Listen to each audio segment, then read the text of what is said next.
by all means, let's talk about murder. Many of you in this room will make a good living at it. I certainly have. But since you've fed me so well this evening, I suppose I should earn my dinner by telling you something about the legal profession that you don't know, even after 3 years of law school. And it's this: be it murder or anything else, there are at least 3 parties to every crime: the criminal, the victim, and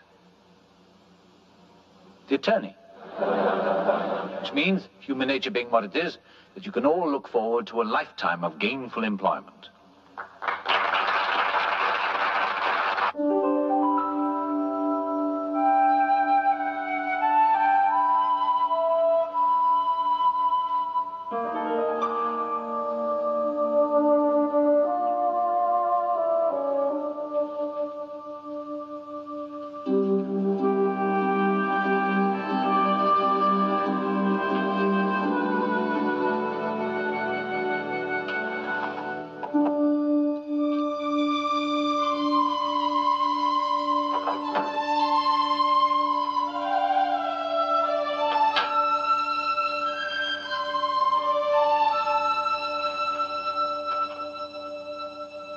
The law is a net to catch a fly and let the hawk go free. Now, that's a rather subversive proverb. You won't find it in Blackstone, by the way. But since we are charged with defending our clients, our hawks, then we must find holes in that net and widen them. And some weave, we unweave. In the name of reasonable fees, and I believe there is something else. Oh, yes, justice.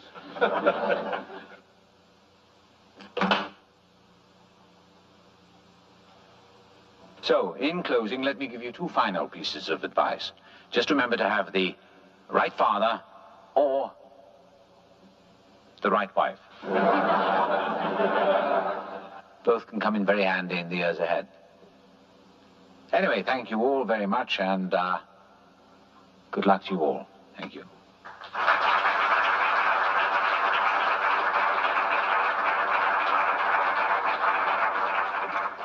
It's always a great pleasure to hear Arthur Jameson's views, however unorthodox they may be. I trust we all know that he has his tongue firmly in his cheek, and that no one serves the legal profession better and more responsibly than he. And now I have great pleasure in introducing a noted attorney, constitutional authority, and not incidentally, one of your professors in intentional torts and negligence, Simon Dietrich.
Is someone there?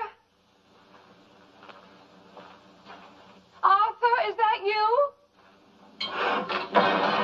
Who's there? Who's there? I warned you, I'll call the police.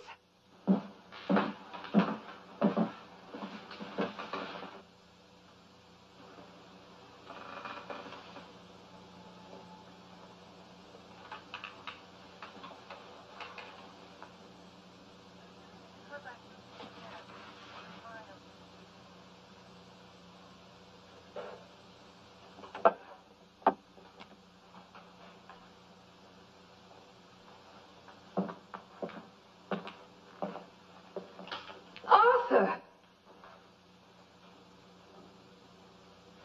Arthur, what on earth? I was just going to get myself a drink. Come and join me.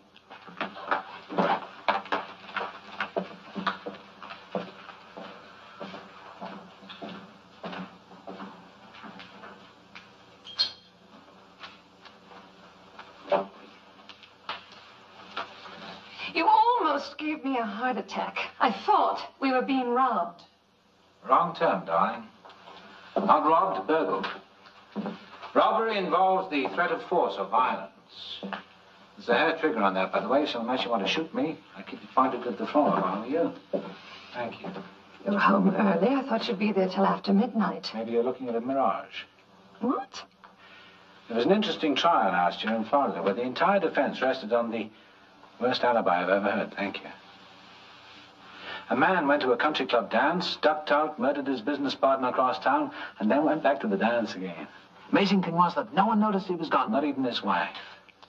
Anyway, he was acquitted, and he later told his attorney, it was Ted Meredith, you remember Ted? He always said you had beautiful hair.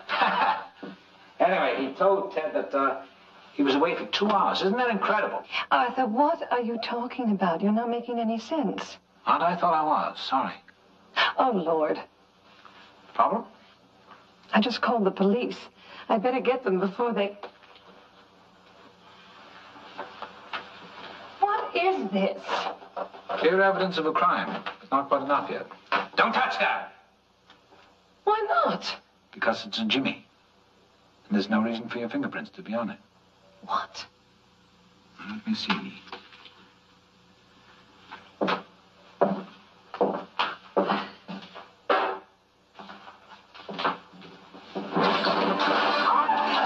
What are you doing?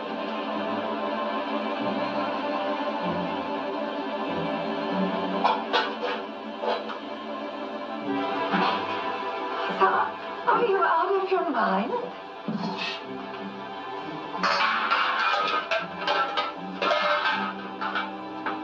Arthur?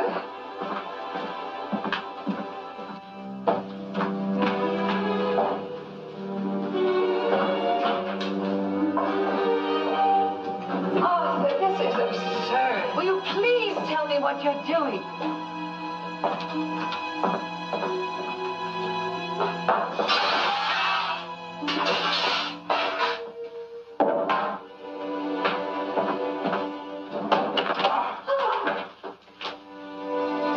Oh, cassette recorder.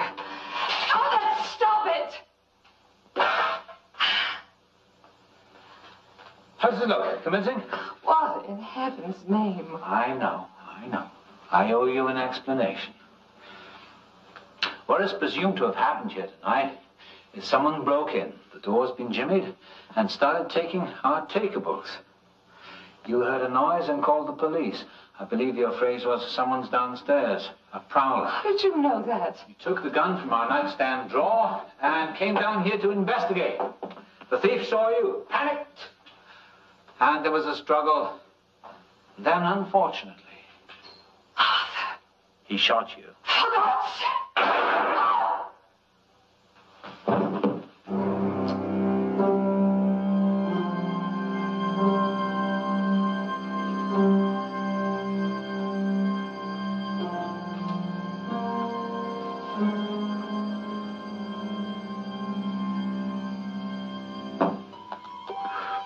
All right.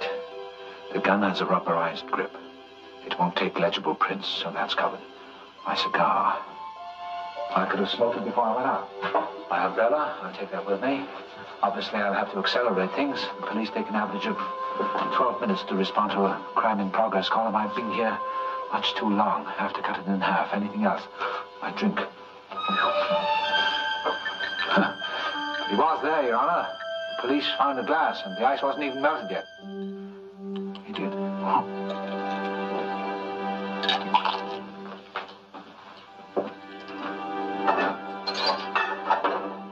Now, all that's left is to make sure that no one sees me leave, and that should be that.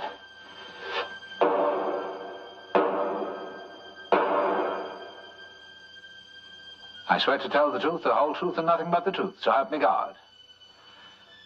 Your witness, Mr. Prosecutor. State your name and occupation, please. My name is Arthur Jameson. I practice law. Oh, come now, sir. You hardly do yourself justice. Isn't it a fact that you're one of the most prominent criminal attorneys in the state, if not the country? Guilty. Beg pardon? You make it difficult to be modest, Counselor. Since I'm under oath, I'm simply agreeing with you.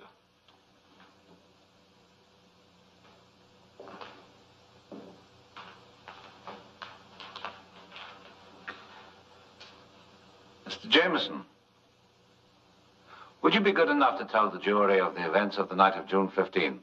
Certainly. I had been invited to speak to a group of graduating law students. Each June, they throw a dinner. It's something of a tradition. And did you go to this dinner? I did. Where was it held?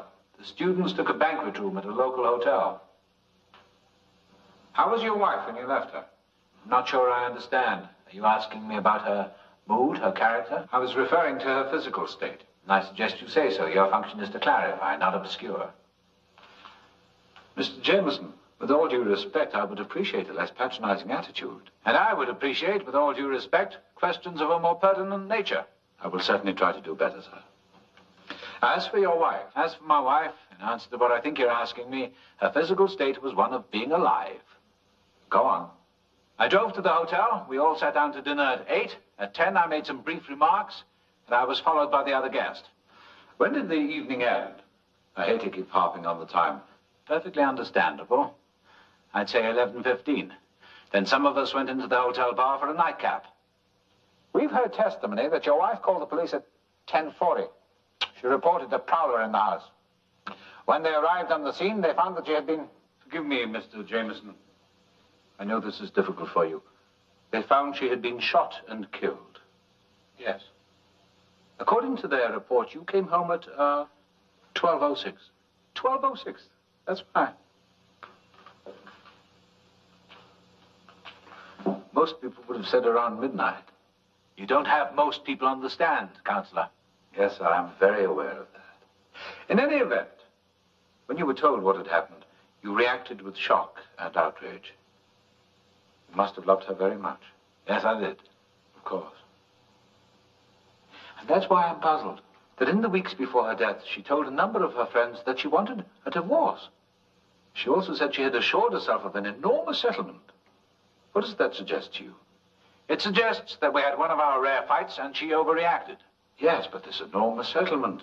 Our examination of your financial records indicates that your wife had signed a prenuptial agreement. Why would she assume she'd get anything at all unless what?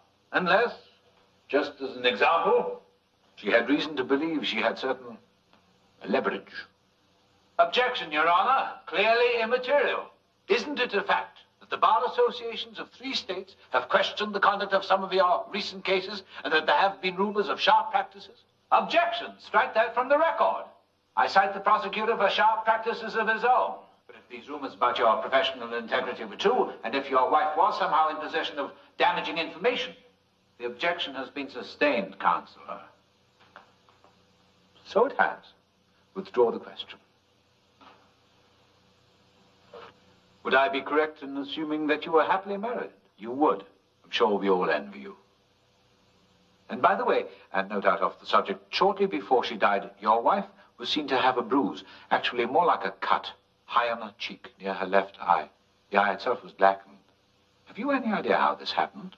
She stumbled in the bathroom and cut herself on the corner of a cabinet. An accident, then? That's correct, an accident. Are you right-handed or left-handed? I fail to see. Answer the question, please. I'm right-handed. If I were right-handed and were to strike someone, with the court's indulgence, this is by way of a visual demonstration for the jury, I would bring up my hand thusly and hit the person I was facing on the left cheek. I see you wear no rings in your right hand. No. But you did, at least until recently. The skin at the base of your ring finger is whiter than the rest of your hand. And from this you conclude what? That I hit my wife? I leave it to the jury to form conclusions. Counselor, before you embarrass yourself, may I remind you that at the time of my wife's death, I was at a dinner surrounded by dozens of witnesses. And while you were there, she was killed by a thief. Exactly. There have been a number of crimes in the neighborhood. That's why we kept a gun. You spent the entire evening at this dinner. Yes. Never left the room. Never left the room. I don't mean to contradict you, but we've heard testimony that you didn't return to your table after you spoke. A call of nature, Counselor. So you went to the hotel restroom? Yes. Did you return to your table? I did not. I didn't want to interrupt Professor Dietrich, so I stood at the side of the room, where no one saw you. I have no idea whether anyone saw me or not. The guests were paying attention to the speaker, so I doubt it. However, I was there. But you can't prove that. No. Nor can you prove otherwise. Mr. Jameson, according to your testimony, you began your, and I quote, brief remarks at 10. Your wife called the police at 10:40. What was to stop you from going home instead of the restroom? Why would I do that, Counselor? To avoid tipping the attendant?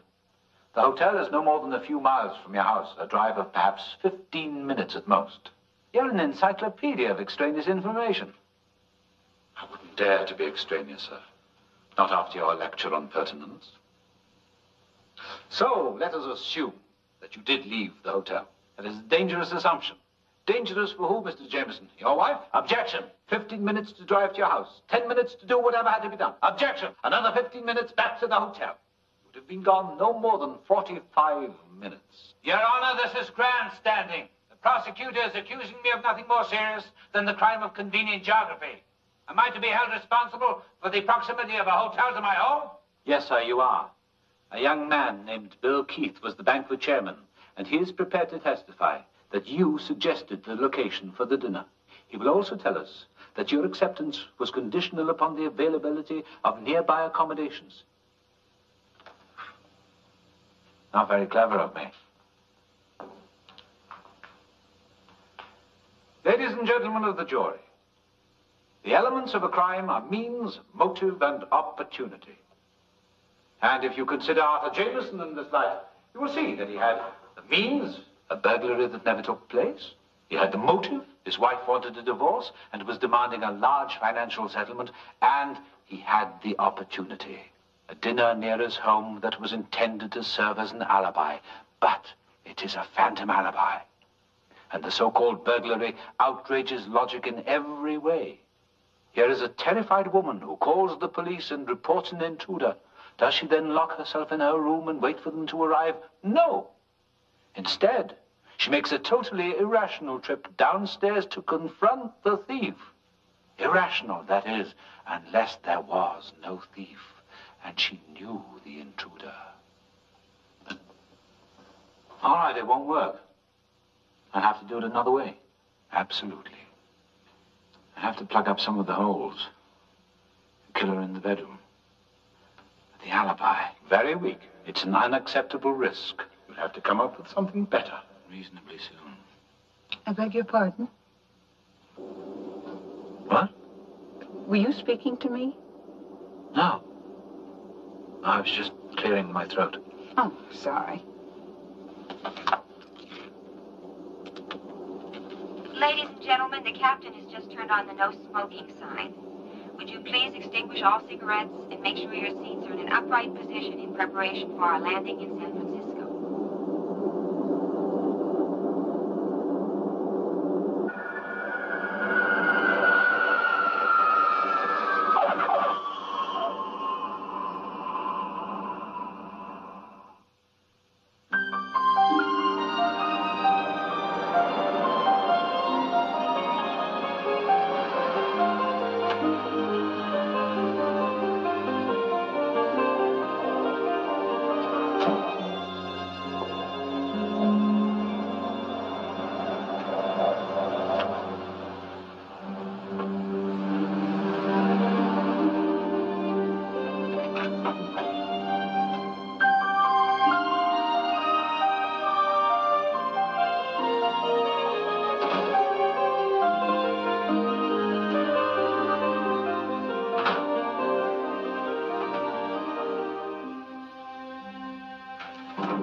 What if I hired someone to kill her?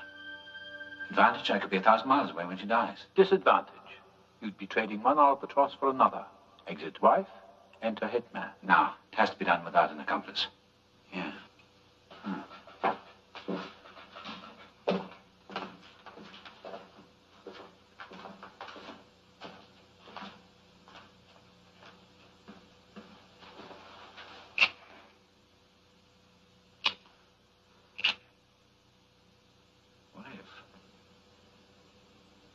What if she died in a fire? Yeah. When she goes to sleep, I could rig something with a burning candle. How long would it take to burn down? I wonder, half an hour, perhaps? I could surround the candle with crumpled newspapers. Your Honor, I begged my wife not to smoke in bed, but she wouldn't listen. The night of the fire, I was driving home quite late, and I heard sirens. Advantage, I'd have an alibi. Disadvantage. She doesn't smoke. Your Honor, do you think the jury would believe that my wife took up cigarettes on the day of her death? No? Hardly.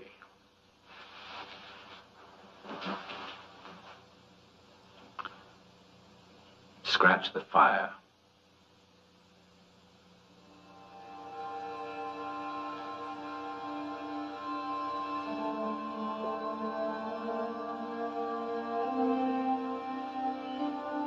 What if? Arthur? In here? Someone with you? No, why? I thought I heard you talking. Just thinking out loud, occupational disease. You're home early? Yes, the plane was ahead of schedule. The first for American aviation. I missed you. Mm-hmm. No kiss? Bad sign. You were going to think things over while I was away. Don't press me, Arthur. Oh, of course not. It's a very important decision. Take your time. It hasn't healed yet, has it? No. Very sorry about that, really. And I did miss you. Should we go upstairs? No. Sure. Arthur, you eliminated that part of our relationship a long time ago. Why are you suddenly trying to bring it back? Oh, do I have to have an ulterior motive? Always. I'd like a drink. Will you get me something? Maybe some sherry?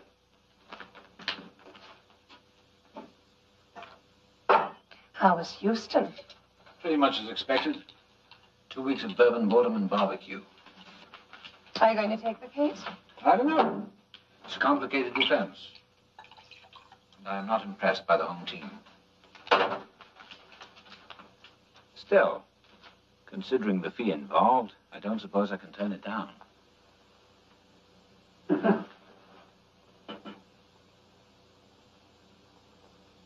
Or can I? Why are you asking me?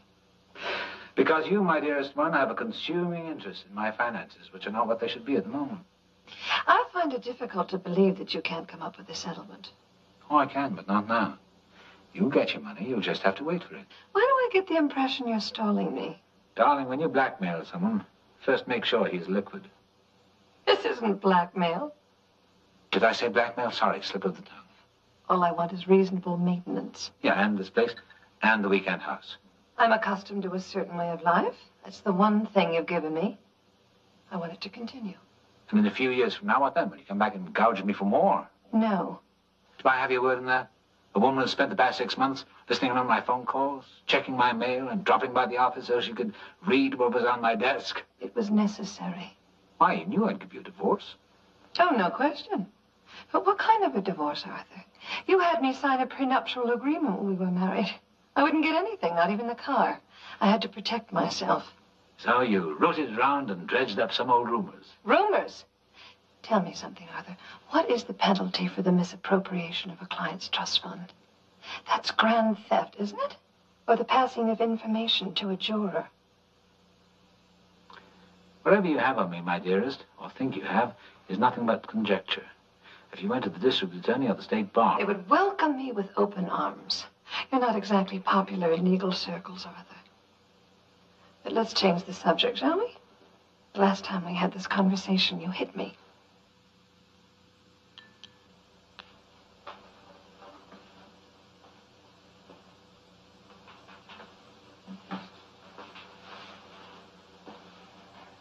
Can you handle some praise? I'm not used to it, but I can try. You may have jumped to the wrong conclusion, but I'm very impressed by this new initiative. You weren't like this when I married you. No, I was much more pliable. It had its appeal. Oh, I'm sure it did. Who else would agree not to have children because they get in the way? And then there was the fact I was a judge's daughter. Traffic court judge. At the time, you didn't make those distinctions. A judge was a judge. You assumed he'd have connections. Incorrectly, as it turned out. No, anyway, I'm not as pliable anymore. After all this time, some of you has rubbed off. Good reason to stay together. What's the matter, Arthur? Will a divorce inconvenience you? All those women, and no more Louise to use as an excuse for ending relationships. Ah, is that why you're doing all this? Real or imagined other women? I'm doing it because I finally can. On my own terms. I see we've dropped the fiction that you're thinking things over. Would you give me some more ice? This is a bit warm. Changing the subject? I think we've exhausted it at the moment, don't you? Whatever you say. We're out. I'll get some. No, let me. I should start learning to do things for myself. Oh, by the way, that young law student, Bill Keith, he called again this morning. He wants to know if you're going to their dinner on the 15th. When he calls back, tell him I can't make it. I thought you wanted to go. Changed my mind. It wouldn't be productive.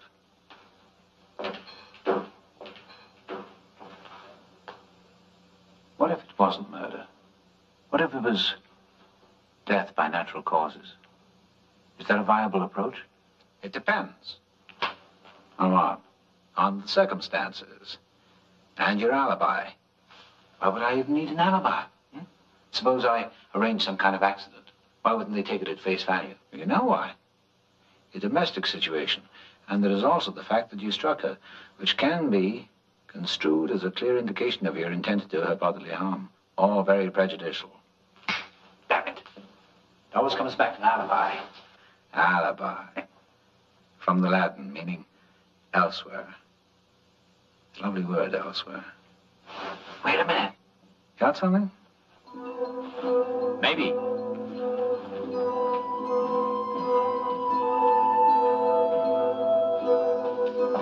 Louis? Ah. Are you going to the Sonoma House next weekend? I might. Why? Oh, I just wondered. You don't seem to get much use out of it these days. We were in a more romantic frame of mind when we bought it. Yeah.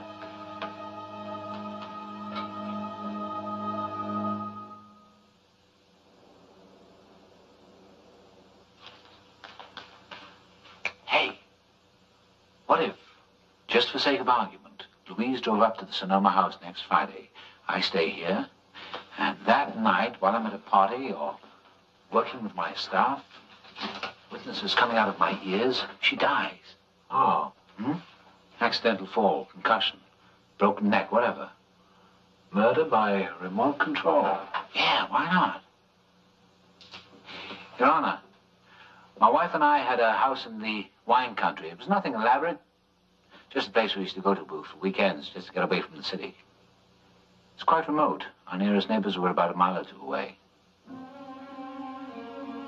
On the weekend in question, Louise drove up to spend a few days. She said she needed a rest. It was a terrible tragedy, Your Honor. Sometime during the night, Louise must have thought she heard a noise. She had an unfortunate habit of taking sleeping pills. So, when she awoke, she was probably groggy. She came downstairs and then decided to look in the basement. There's an old heater and perhaps the pipes were knocking. She was half asleep and half drugged.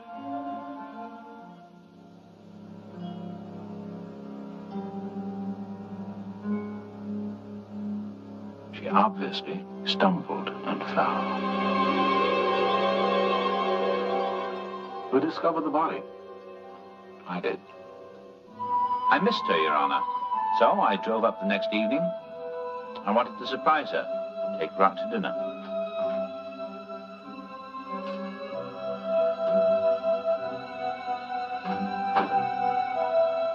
No one seemed to be there.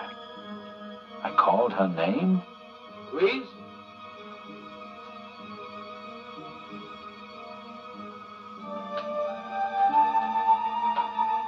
Darling!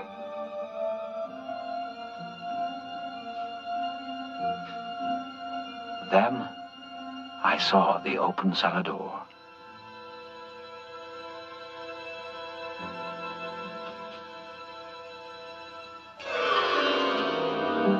It was terrible, Your Honor. Terrible. Poor Louise, just lying there, not moving. I knew instinctively that she was dead. Horrible irony. Here was I drinking brandy while my poor wife... Any further questions? No, I didn't think so. It wouldn't even come to trial. There'd be a local inquest, a matter of form, and then a verdict of accidental death. Agreed? Assuming there aren't any discrepancies. Oh, no, there wouldn't be. I'd go up to the house the day before, of course, and loosen the top step. Actually, the damn thing is loose anyway. Or I could remove it entirely and then unscrew the light bulb. An old trick, but effective. She usually goes to bed about 10:30. Wherever I am, I'd call her.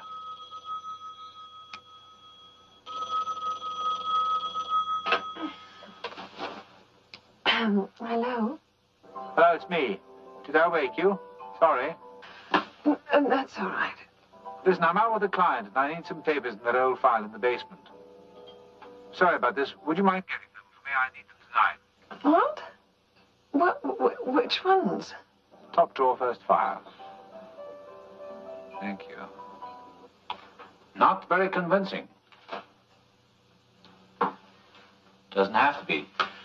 Remember, she's just come out of a sound sleep. So she goes downstairs, leaving the phone off the hook. Hang up, darling. I'll call you back in a few minutes. They've just brought the check. She goes downstairs and opens the basement door. She tries the switch, but the light doesn't work. She knows there's a hanging bulb in the cellar. So she starts down in the dark. And falls. And falls. Next day, I find the body and call the police, after I've fixed the step naturally and screwed the bulb back in, leaving fingerprints. Nothing wrong with that. It's my house. There's only one problem, and it's insurmountable. I know. The fall might not kill her. And if she found the loose step and realized why you called, there has to be a way around that. What if... You're doing it again. Doing what? Talking to yourself. Oh, sorry. I was working on a case. The one in Texas? No, a different one entirely. Much more important one. I was trying it out on the prosecutor. You still do that? All the time. I want carry over from law school. Hold the trial in advance. Create opposing counsel and see if you can beat him. Did you? Did I what? Did you beat him? No, not yet. No, he's tough. But I think I'm making progress. You expecting some? No. I'll get it.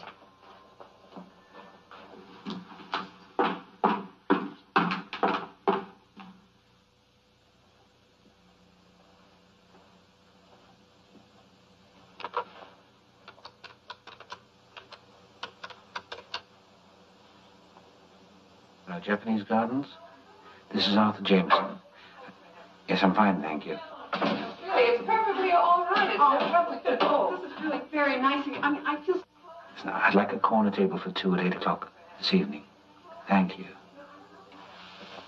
I just bought these yesterday, and now the strap breaks. I mean, you'd think when you pay that kind of money... Oh, this is my husband. Arthur, this is Miss Willis. How do you do? Oh, and it's Jackie. I'm sorry to barge in on you like this. Miss Willis has a problem. So it seems. Oh, no, not my sandal. It's your neighbor's. Do you mind if I sit down? I feel kind of foolish standing here on one foot.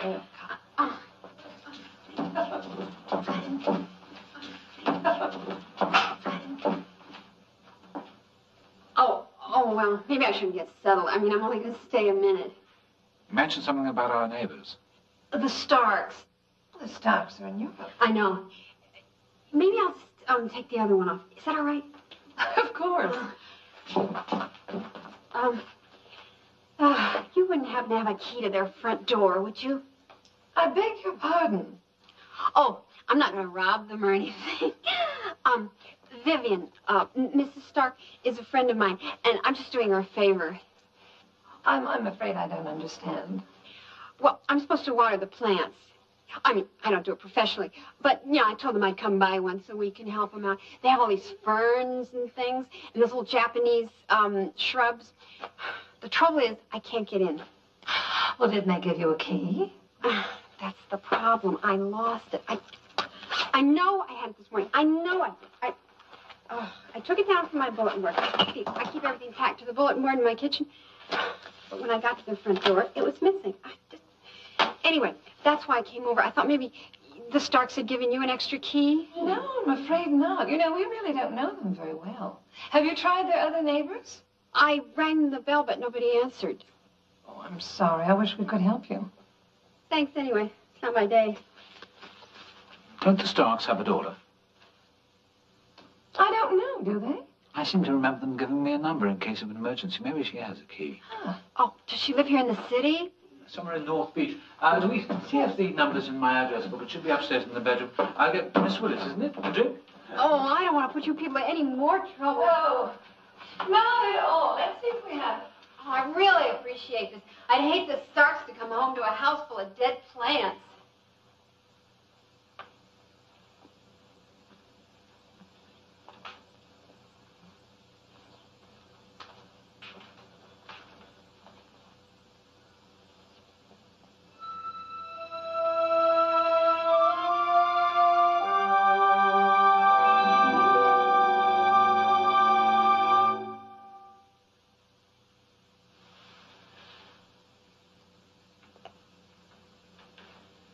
I know you're angry.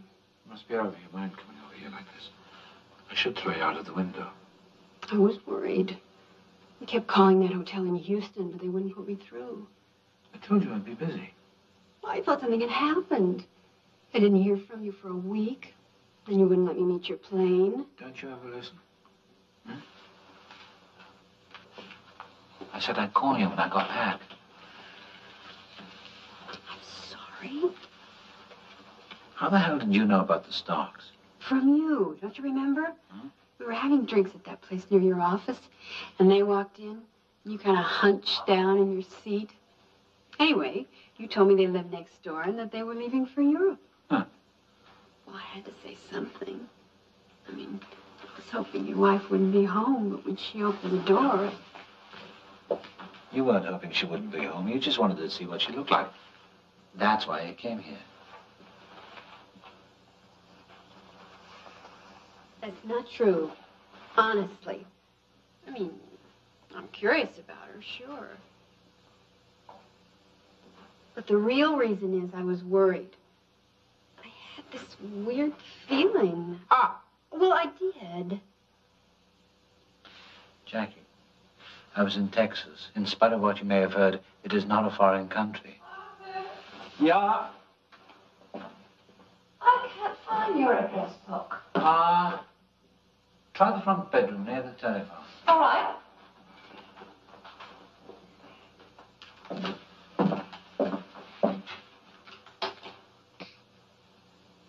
Well, I guess you don't want me to stay for a drink. Right, I don't want you to stay for a drink. Can you come over tonight? Come on, use your hand. I've just got back. I want you out of here before she comes downstairs. It's funny. I always wondered what this place would look like. It's nice. I'm glad you approve.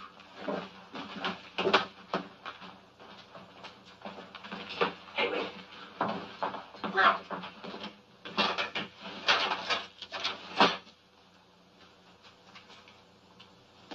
Well, show me. Come on, hurry up.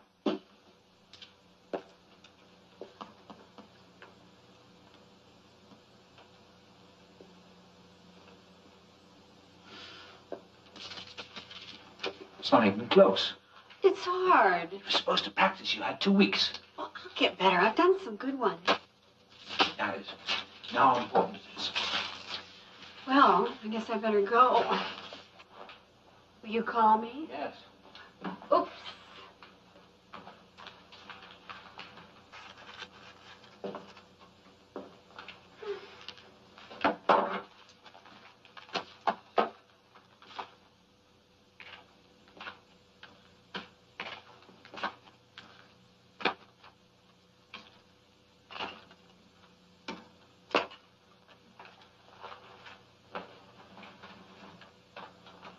You're not still angry? No.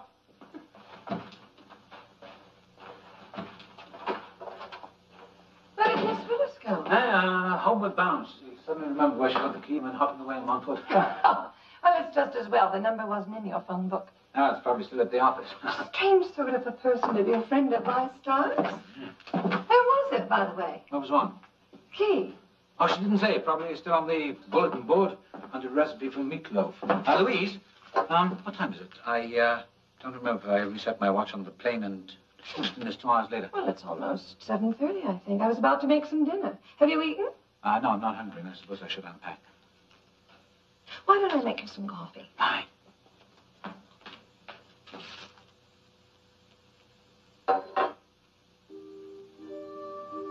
What if she died in an accident in her car? Let me think about that, Your Honor. I'll get back to you.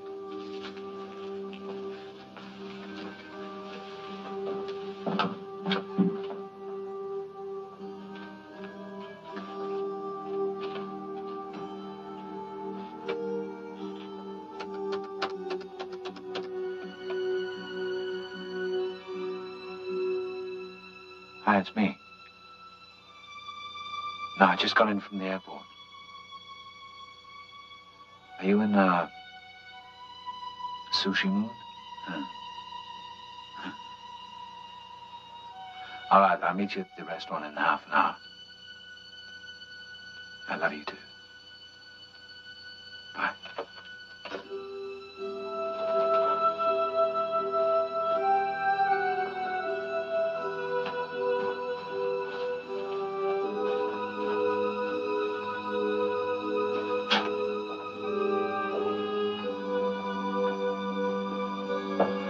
Weekend house is a rather steep driveway. Suppose she went shopping and she put the groceries in the trunk of her car. When she came home, she parked in front of the garage. Go on. Somehow, I don't know how it happened, Your Honor, the gear must have slipped. She hadn't set the emergency brake, so the car rolled backwards. It knocked her down. One of the wheels crushed her skull. Not very good. Why isn't it? Because any forensic pathologist would discover a blow on her head that wouldn't correspond to the tread marks on the tire. And there would be a blow. She'd have to be unconscious before you back the car over her. It's circumstantial. Under the law, I don't have to be innocent, only not guilty. Yes, but you're not comfortable with it. No, I suppose not.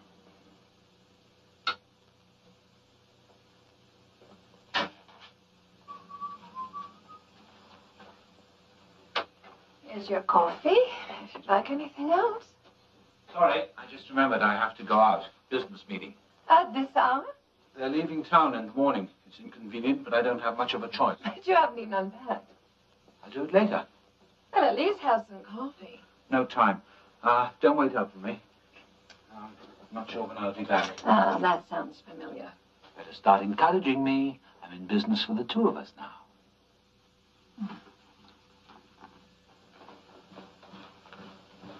Arthur?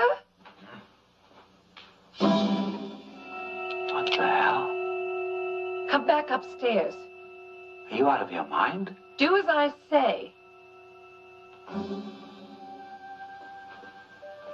Into the bedroom. Give me that thing. When a gun is cocked, it can fire by accident.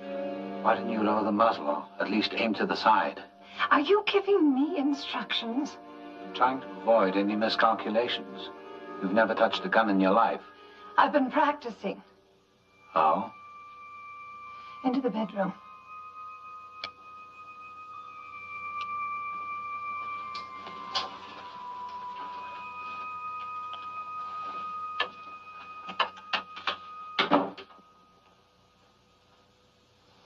I think it would be much simpler for both of us if you'd sit down.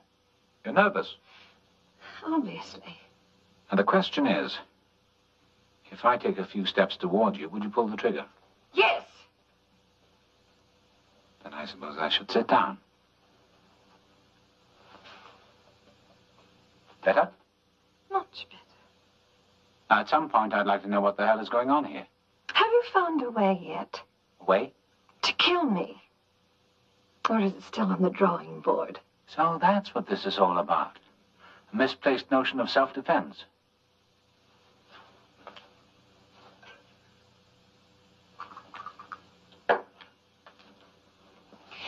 Why don't you drink your coffee and we'll discuss it? Why on earth would I want to kill you? Where shall we start? You have your faults, but paranoia was never one of them.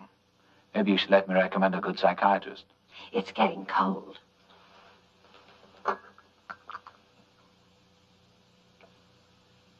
Sweet. Extra sugar. Hiding the taste of what? Now who's being paranoid? Can't be poison. You don't poison a man if you're going to shoot him. What is it, Louise? Half a bottle of your sleeping pills. I put too much sugar in it. Drink it.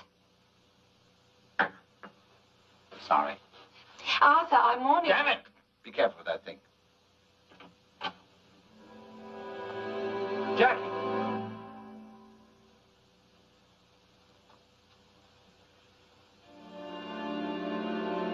What happened? He was going to go out. I had to keep him here. What the hell is this? You two know each other? Well, we've accomplished something. He's surprised. Why shouldn't we know each other? We have a great deal in common.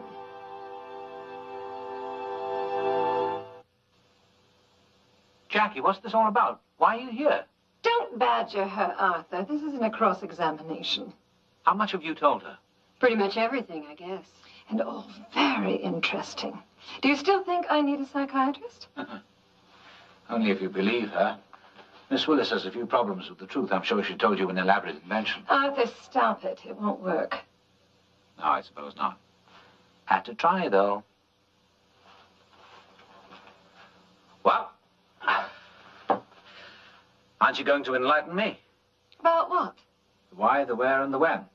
You might start by telling me how you two met. What difference does that make? Miss Willis approached me, that's all. Approached you. Interesting phrase. From the front, from the side, or did she leave a message in a bottle? You're just trying to stall us. Of course I am. But since you're always complaining that I never listened to you, I thought you might enjoy my undivided attention. Actually, I was following her. Oh? Trouble is, I wasn't very good at it. She spotted me. Very clever of you. I wasn't clever at all. She stood out like a sore thumb. Go on. It was about 2 weeks ago. You were in Texas, and I felt trapped in the house. So I decided on my usual therapy, shopping.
Like that, you almost gave me a heart attack. If you don't stop following me, I will talk to a policeman. Do you understand? Look, it's all right, really. I just wanted to talk to you. There are more conventional ways to arrange a conversation. I know, I should have called, but I wasn't sure you'd see me. So I figured if I followed you around, maybe I'd work up the nerve. It's about Arthur. Miss, Willis. Jackie Willis. Miss Willis, I'm rather tired. Perhaps if you call me tomorrow. Tomorrow's going to be too late. I mean, if I don't get this off my chest right now, I never will. Oh, that's a provocative statement. Put what off your chest? Look, could we sit down somewhere? I need a diet soda. I really do.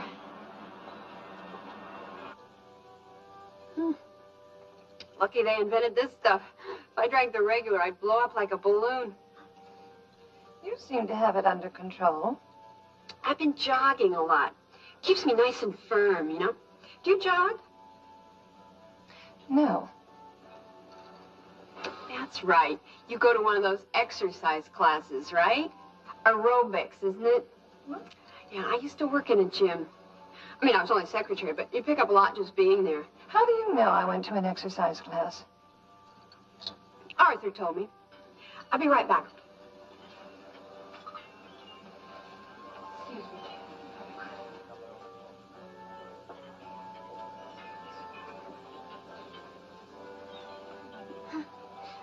I asked for another one. I don't know why. I'm really thirsty today. Miss Willis.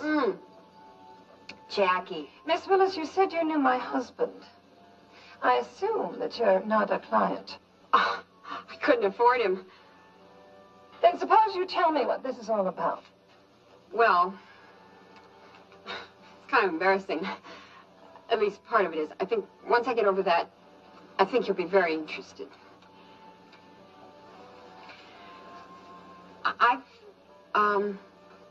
I've been dating Arthur for 8 months. I see. Actually, I guess you could say I'm his mistress. You probably want some proof. That won't be necessary. No, it's important that you believe me. He left his cigar case at my apartment last week. It's in here somewhere. Oh, isn't that the dumbest thing? I changed purses. It's in my other bag. I'm all screwed up today. Miss Willis. He did leave it, though. It's got his initials on it. ATJ. The T is for Thomas. Miss Willis, I accept your credentials. But if it's money that you want... Really, Mrs. Jameson, it's nothing like that at all. I'm just trying to save your life. I wasn't aware that my life was in danger. Bear with me, okay? Did you by any chance hire a private detective to check up on me and Arthur? Oh, Miss Willis, this may come as a rude awakening. But Arthur has left a trail of cigar cases in bedrooms all over town. If I needed proof of infidelity at this late date, I'd stick a pin in the telephone book. Well, he said you'd had a detective following us for months. He said you got the final report last week, and you put it in a safe deposit box. He was lying to you. There's no detective. There never was. But you do have a safe deposit box. Yes. And there's an envelope inside, right? I'm afraid that's none of your business. Mrs. Jameson, you gotta tell me what's in that envelope. See, thing is, he wants me to steal it. How did you get a sample of my handwriting? Arthur gave me some of your canceled checks before he left for Texas. And by the time he gets back, I'm supposed to be an expert. It seems you already are. Oh, I had it down pat the first day. But I'm not going to tell him that. Why not? Because the minute he knows I can sign your name, he's going to make me get him that envelope. Let me see if I understand this. He wants you to go to the bank, as if you were me, and open my safe deposit box? Uh-huh. I only have to fool the person who signs me in, as long as I can write your name, and I have the key to your box. But you don't have the key. He'll give it to me. He says you keep it in your jewelry case. Damn him. Anyway, he said that envelope is where you keep all the stuff from your private detective. What? Oh, yes, the little man who wasn't there. He told me that as long as you have those records, you can take him to the cleaners. But the minute I get him that envelope, he's going to leave you and... And what? Well, he promised me we'd get married. Oh, congratulations. I wanted to believe him, but what good would it do if I got him that envelope? I mean, private detective agencies keep records in triplicate. Now, how do you know that? I used to work for one. Only a couple of weeks, but I mean, they had me making copies of everything. I don't see what this has to do with my life being in danger. You're talking about stealing things. Oh, no. I'm talking about murder. Unless I'm wrong, as soon as he gets that envelope, he's going to kill you.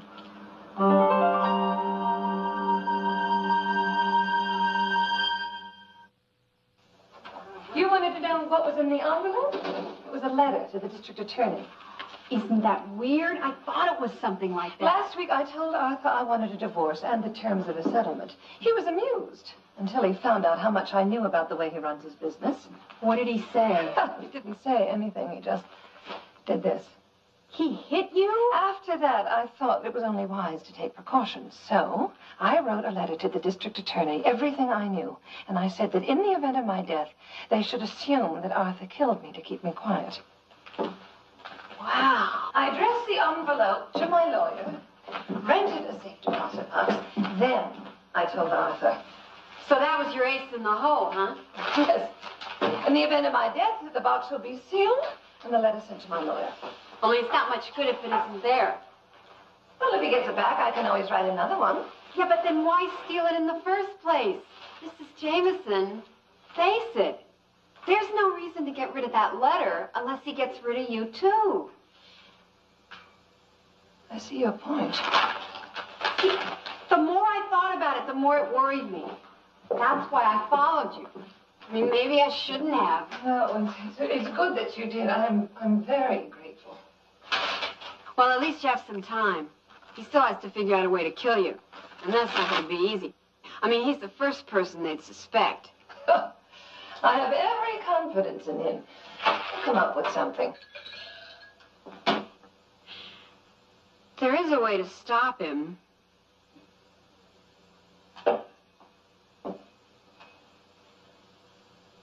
Huh. You could tell him we talked, and then I might go to the police. That'll throw him a curve. Miss Willis, you're a very intelligent woman. You just caught me on a good day. Well, won't he be furious with you for telling me? Doesn't really matter. We're pretty much finished anyway. He's got someone else. Someone else? In addition to you? He thinks I don't know. He's been seeing her for a couple of months. Who is she? Her name's Gail. She runs an art gallery over on Sutton Street. She's from Canada. You're very well informed. I did some checking. I followed him a few times. It's pretty serious. Did I say something funny? No, not really. It's just that Arthur is the only man I know who would cheat on his mistress. But I suppose you don't find that amusing. No. I kind of liked him.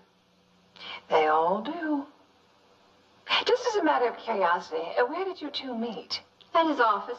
I used to work there. Well, I thought you worked at a gym. Or was it a detective agency? Oh, I've worked just about everywhere. Oh, didn't I explain? See, I'm with this agency, and they send me out on temporary jobs. One of Arthur's secretaries had an operation, so I replaced her. How convenient for Arthur. Usually he has to go out looking. He's had a lot of ladies, huh? Yes. You know something? I mean, this is really ridiculous. But, well, it'd be better for everybody if he was dead. That goes without saying. Unfortunately, he's in perfect health. No, I mean it. I believe you do. You'd sure be better off. You'd get everything. Plus the insurance. What is it, a $500,000 policy? How do you know that? I must have run across it in his files. Oh. Oh, oops.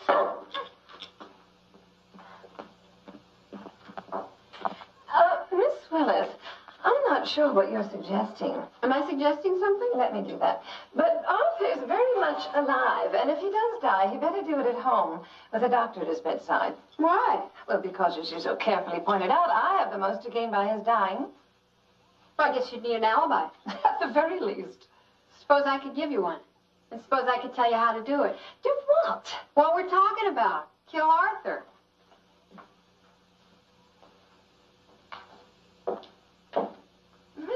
this? I mean, not that we actually go through with it or anything. I mean, this is all just kind of a game, isn't it? Oh, yes, of course. What would you get out of it? Pardon? Well, you said you wanted to help. I assumed you'd want something in return. You mean besides satisfaction? Besides satisfaction. Same as you, I guess. Money. How much money? You could work something out. You'd have so much you wouldn't even know it was missing. Just for the sake of argument. You understand all this is hypothetical. Oh, sure. How could I possibly pay you? I couldn't very well write a check. And if I withdrew a large sum of cash... Don't even worry about it. Look, I can tell you at least 5 ways to launder money. Most people don't know how easy it is. But you do. Uh-huh. I used to work in a bank. Hey, listen. I've taken up enough of your time. It was really nice meeting you. Oh, wait a minute. Hello? Arthur? Oh, no, just sitting here. Reading. Yes, where are you? The hotel? I'm fine. Mm-hmm. Well, it's still swollen, but it's going down. Mm-hmm. Yes, I got the flowers. Am I in a forgiving frame of mind? Well, I really don't think that's something we should talk about long distance. Is someone there with you? I thought I heard another voice. Ah, I see. Well, it's a bit late in the day for maid service, hmm? No, I'm not being sarcastic. Arthur, I hate to cut you off, but I am exhausted. Could you call me back tomorrow? You love me? No, it's just a peculiar thing to say under the circumstances. Of course, I believe you. Why shouldn't I?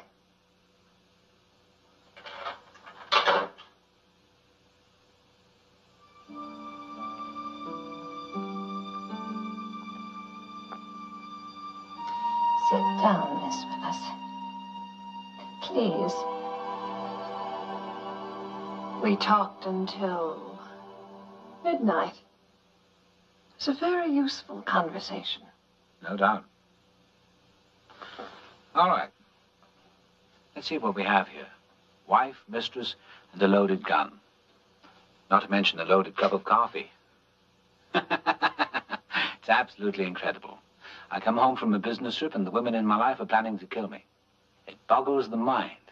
Do you really think it's wise to laugh at someone with a gun? Why shouldn't I? We both know you're not going to use it. Your Honor, there was the husband shot through the heart. His wife, and incidentally his sole beneficiary, insisted she was elsewhere at the time.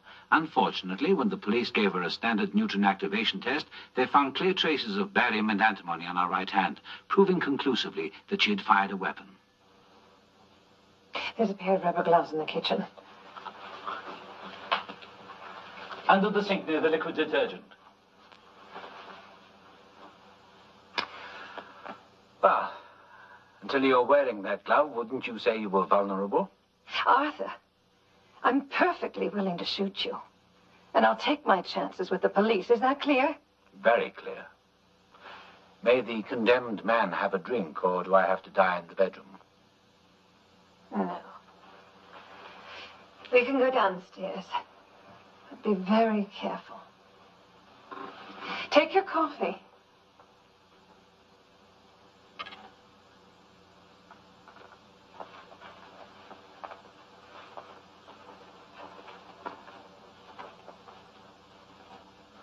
I hope you and Jackie have come up with something foolproof. I wouldn't want you to make any mistakes. We won't. I don't want to be negative, but murdering a spouse has its difficulties. Take my word for it. We were just talking about perfect crimes. I haven't told him anything. No, she's been very discreet. Although there's really no point in keeping the victim in the dark, is there? Unless you're afraid I might poke a few holes in your game plan. Don't flatter yourself. No loose ends. The classic mistake of the amateur is overconfidence. We know what we're doing. Well, then share it with me. People pay good money for my advice. Why not take advantage of it? Let's tell him. I mean, why shouldn't we? We got nothing to lose. Listen to her, Louise. She's making sense. Now, first things first. How am I supposed to die? You're going to take your own life. A suicide. Interesting. An overdose of barbiturates? No. Well, that's a relief. And it wouldn't help your case. Men prefer carbon monoxide or... Oh, I see. I'm going to shoot myself. Uh-huh. And why would I want to do that? Because you can't face the end of your career. I thought it was in full flower. It was until your mistress came over here. Ah, yes, Jackie's visit. The lost key and the suffering plans. I assume there's a reason for your comings and goings. Oh, sure. I had to be seen by the cab drivers. Ah. My story's going to be, when I found out about your new lady, I decided to get even. Go on. This is fascinating. I took a cab over here and I kind of struck up a conversation with the driver. I said I was going to tell you off in front of your wife. He thought it was pretty funny. You were only here a few minutes. The police will want to know what happened. There was a confrontation. Miss Willis informed me that you two had had an affair. Naturally, I was shocked. Naturally. I had no idea you'd been unfaithful to me. We started shouting, and Miss Willis ran out. I got another cab and went home. I was crying, so the driver should remember me. And it was after our argument. Is that when I shoot myself? Not quite. If I'm here, I don't have an alibi. So you walked out on me? Yes, I wandered around for a while. I realized I was in Miss Willis's neighborhood. So on a sudden impulse, I went to her apartment. Where she welcomed you with open arms, and the two of you talked about how worthless I am. But that still doesn't explain why I put the gun to my head. I called you just about now. I said we were finished. More a cause for celebration than suicide. I also told you I was going to the district attorney. I put myself completely at his disposal. And that, I suppose, pushed me over the edge. I think the police will accept a man killing himself to avoid disbarment in criminal prosecution. Where were you when the fatal shot was fired?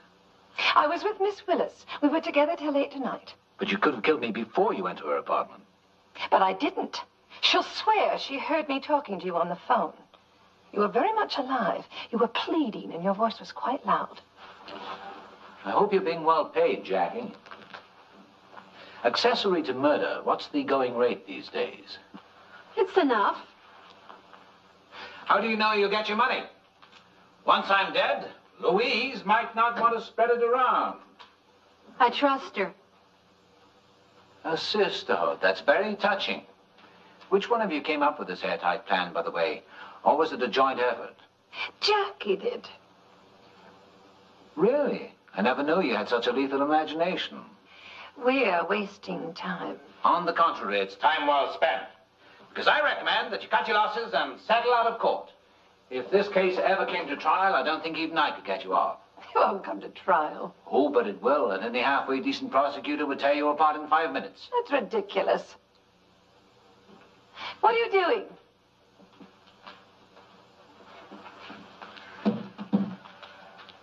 Sit down. What? Sit down!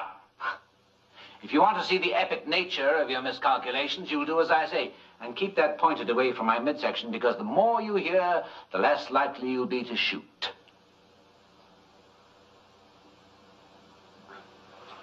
Oh. For heaven's sakes.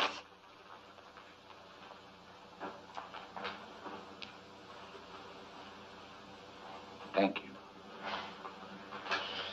Now, listen very carefully. You're in the courtroom. This is day one of the trial. We've heard Miss Willis's testimony, and now you're on the witness stand. This is the most absurd thing. Oh, let him go on. Maybe we'll learn something. Jackie, if I'd seen this side of your character, I might not have traded you in. Now, Mrs. Jameson, cast your mind back to the day of your husband's suicide and remember that you're under oath. You've testified that you were distressed to hear of his affair with Miss Willis. Your Honor, the witness is not responsive.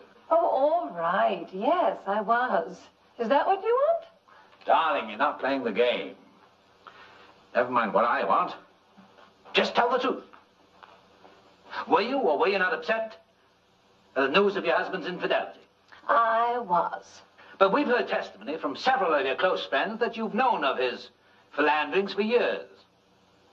Why did Miss Willis come as such a surprise to you? Well, it wasn't that I was surprised. It's just that after all the others, she was the last straw. Good. Would you say that your late husband was an egotist? Definitely. Full of himself, eager to share his misguided sense of his own importance with the world? Absolutely. Then why didn't he leave a note? Oh, the note. A suicide note. Egotists are notorious for self-justification, even posthumously. You would get an objection there. My lawyer would object. Of course he would. My remarks would be struck from the record, but not from the minds of the jury. Now, Mrs. Jameson, when you called your husband and made your threats, did he know where you were? Yes, I told him I was at Miss Willis's apartment. Why didn't he call you back? Well, he may have. I took the phone off the hook. So, the poor man, unable to reach you and exercise his famous powers of persuasion, blew his brains out. That's quite a rush to oblivion. I wonder if the jury will accept his incredible hurry to put a gun to his head. But let's take a closer look at the day of the suicide. You've testified that after Miss Willis dropped her bombshell, she left, and you and your husband had a terrible argument. What happened next? I've already told you. I was hysterical. I had to get out of there. So, you walked the streets, and if I'm quoting you correctly, on an impulse, you went to Miss Willis's apartment. Is that an accurate statement? Yes. How did you know her address? What? It's a simple question, Mrs. Jameson. How did you know where she lived? Presumably, you'd never met her before. Well, she'd had forgotten her purse, you see. And I was obviously curious about it, so I looked in the wallet, and it was her address. On the driver's license? I think so. No. Jackie's about to tell you that she doesn't drive. Well, then it wasn't on her license. It was her credit card. Major credit cards don't carry home addresses. You saw a health insurance card. They do. No coaching from the sidelines.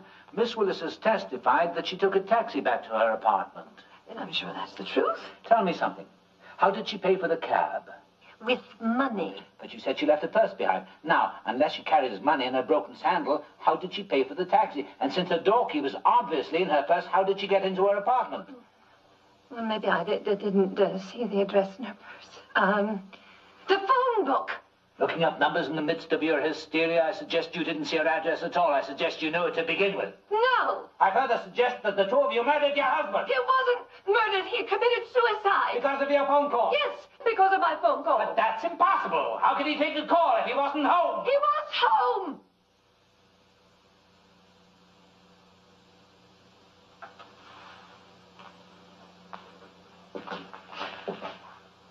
We shall introduce testimony from a Miss Gail Stafford, a lovely young woman from Vancouver. That your husband telephoned her and said he was meeting her for dinner. Why didn't he? Why did he conveniently wait for you to visit Miss Willis? You're lying. Call the Japanese Gardens. You'll see that I have a reservation for 2 at 8 o'clock. At this very moment, Miss Stafford is wondering where I am. They're a hungry breed, the Canadians. She's probably starving to death.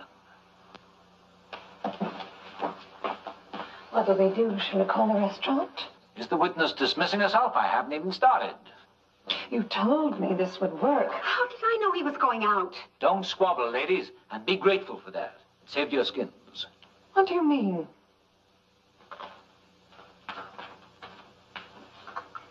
It kept me from drinking your cup of counterfeit coffee. Exhibit A, Your Honor. Didn't you know there'd be an autopsy? Not unless the wife requests it. Wrong. Autopsies can be performed at the discretion of the medical examiner. Given my notoriety, he'd cut me open as soon as he got his hands on me. He'd find a bullet in my skull and barbiturates in my stomach, and he'd be very confused. Why would a suicide take sleeping pills before he shoots himself? I guess we blew it. I guess you did. Damn sleeping pills. Don't be too hard on yourself. You needed them. I had to be unconscious so you could put the gun in my hand and press it against my head. But I'm sure you can see that it's useless now. Might as well put that down. Don't come any closer. Oh, what? You'll shoot me? Strange kind of suicide. A man fires a gun at himself from 3 feet away.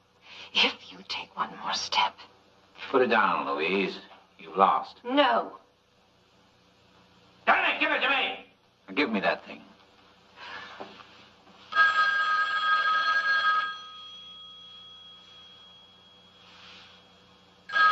Friend of yours? Or maybe it's Miss Stafford. When you stand them up, they get aggressive. Don't answer it. Then put down the gun. Quid pro quo. Arthur! Fire away and explain how I shoot myself in the back.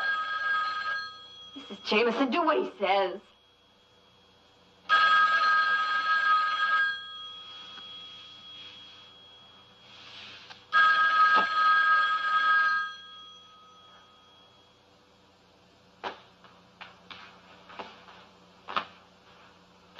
We'll never know, will we?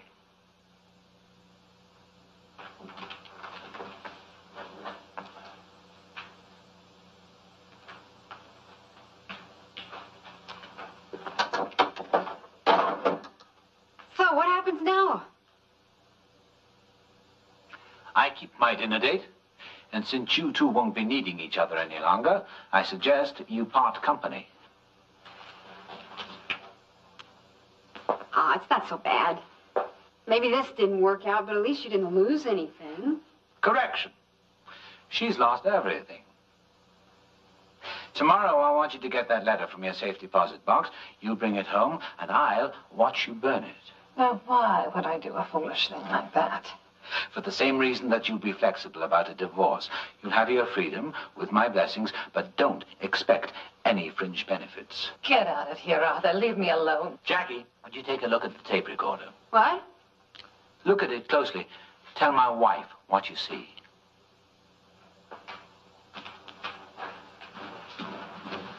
It's running. He's been recording us.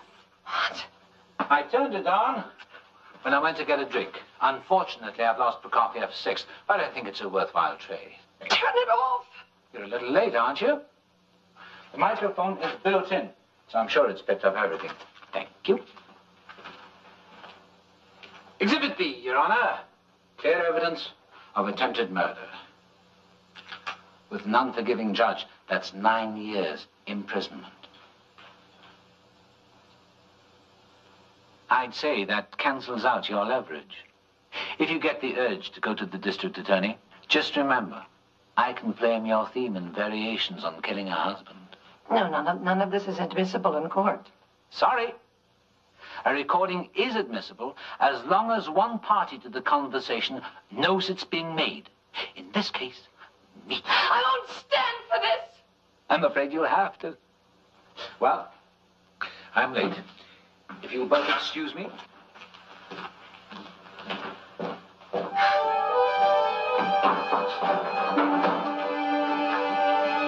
Arthur, I want that tape. Stop posturing. You can't afford to shoot and you know it. Give it to me. I've had just about enough of you. Put that damn thing away. Don't come near me. Then don't threaten unless you have the card. No. Damn you! Put it down!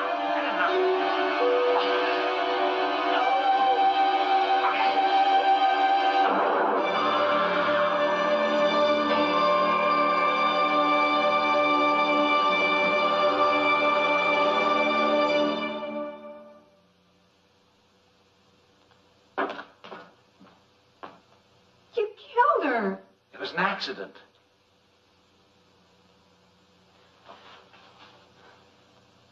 Is she dead?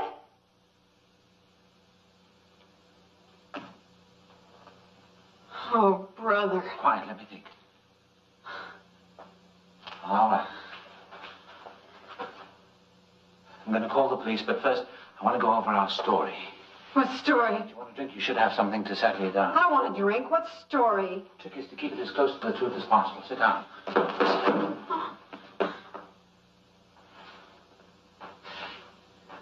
You were angry with me because I jilted you. Then you came over here to embarrass me in front of my wife. She and I had a violent argument. She got the gun, threatened me. I tried to take it away from her. And I went off. You saw the whole thing. I don't want to talk to the police. I just want to go home. You're ridiculous. I need you.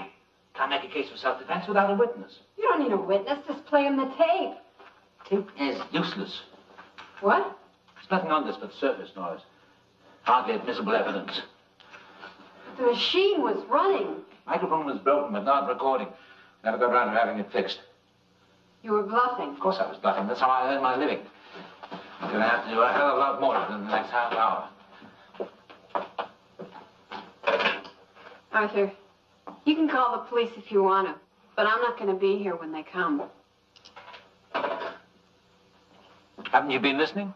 I said I needed you. I can't. How much? Huh? For the whole package, including your sworn testimony. It's not as simple as that. Jackie. As of this moment, you're out in the cold. All this planning and nothing to show for it.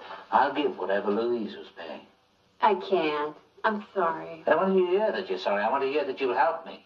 How can I help you if I'm at my apartment? Huh? The cab driver knows I left here over an hour ago. I made a big point of the time with him. That's a problem. So we can find a way around that. How are you going to find a way around your wife's letter? I mean, when somebody dies, they open the safe deposit box, right? That's the law. Yes, but... Well, as soon as they read her letter, you're in a lot of trouble. What'd she say? If anything happens to her, they should put the blame on you? That's exactly why I need your testimony. You swear it was an accident. It was an accident. Arthur, you're always telling me to use my head. Well, I'm using it. They'd never believe me in a million years. I'm your mistress. You've got to try. I just can't take the chance. I mean, a guy shoots his wife and his girlfriend says it was an accident? I'd be lucky if they didn't go after me for perjury. Will you listen? Like I said, I'm really sorry. But you're smart. You'll come up with something. I'll implicate you. I'll tell them that you wanted to kill me. And I'll say you're lying. Goodbye, Arthur. Jackie! It's funny. If I could help you, I wonder if I would.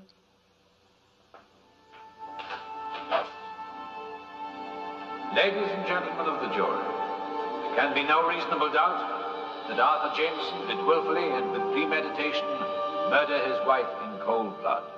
We have heard that Louise Jameson was in possession of information detrimental to her husband's career. And we have shown that on the afternoon of her death, she was confronted by his mistress, who was a catalyst for a violent argument. After Miss Willis left the scene, the deceased, hurt and lashing out in anger, threatened to expose her husband to the authorities. Knowing his very survival was at stake, and with full malice, he shot and killed her. It was an accident. The defendant has alleged that the shooting was accidental, the result of an elaborate murder plot with himself as the intended victim. But, as reasonable men and women, I'm sure you recognize his story for what it is, the desperate fabrication of a guilty man.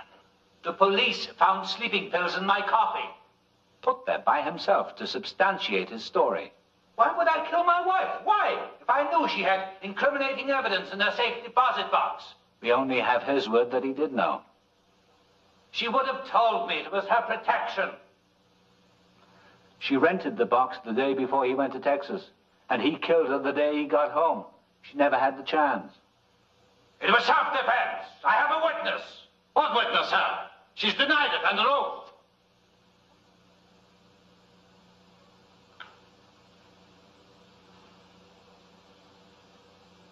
Ladies and gentlemen, a wife in writing says her husband wants her dead, and suddenly she is dead, at the hand of the very man she accused. If you had no other evidence, and you do, this fact alone is devastating. No doubt, that after your deliberations, you will bring back a verdict of guilty of murder in the first degree. So say you, so say we are. The prisoner is remanded to the custody of the Department of Correction. Sentencing to be scheduled for a later date. Court is adjourned.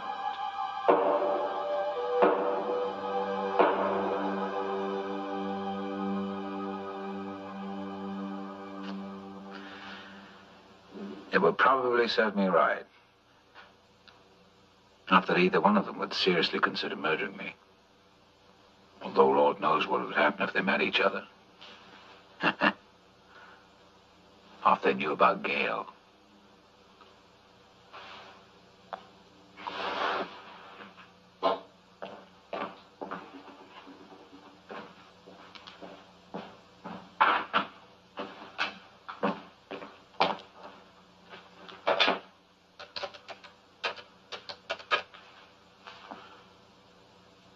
Gail? Hi. No, I just got in. Why didn't I pick you up tonight? At about 8. See you then.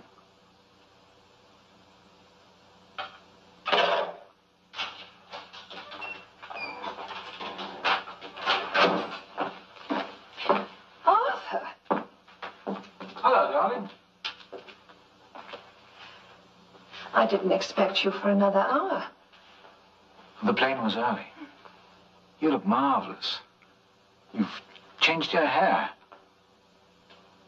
From what? From the way I've been imagining it. I see that's healing nicely. I can't tell you how sorry I am about that, really. It's all I could think about while I was away. Would you like a drink? Not now.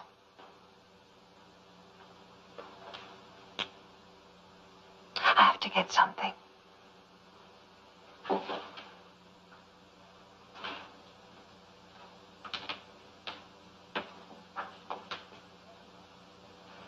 When you come back, we've got things to talk about. What if she committed suicide? Not a bad idea. Your Honor, my wife had been depressed over our marital difficulties, and the day I got back from a business trip, the poor woman had taken a gun from my bedroom drawer. Not bad at all. Certainly worth considering. Has its possibilities. Louise, just going upstairs to unpack.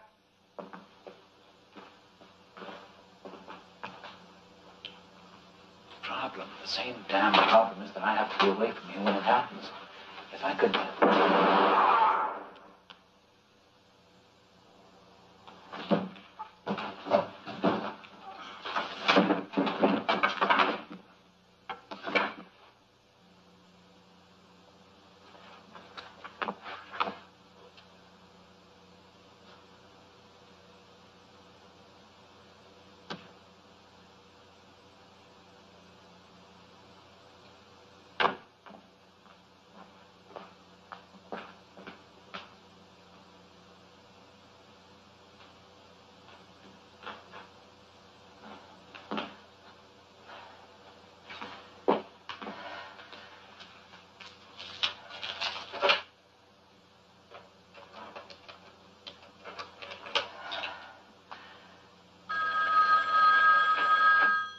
Hello?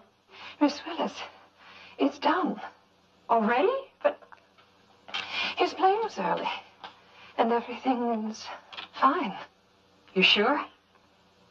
To be honest, I thought it would be much more difficult.